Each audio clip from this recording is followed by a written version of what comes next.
நிறைய இந்த பொதுத்தனமான பொழிப்புரைகள் உரை செய்பவர்கள் பூசலார் நாயனாரை வறுமையுடையவராகவும் அவரால் ஆலயம் எழுப்ப முடியாத காரணத்தாலே மனத்தாலே கோயில் செய்தார்னு சொல்லி உரை எழுதுறாங்க. கிடையாது.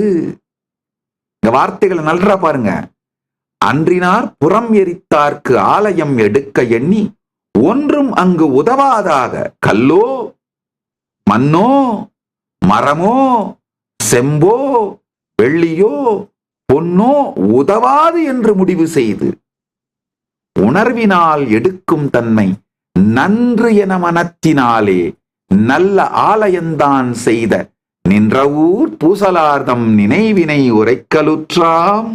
கான்சியஸ்னஸ்னால ஒரு விஷயத்தை கிரியேட் பண்ணி அதை மேனிஃபெஸ்ட் பண்ண முடியும் அப்படிங்கிறத பூசலார் நாயனார் நிரூபித்து காட்டி இருக்கிறார்.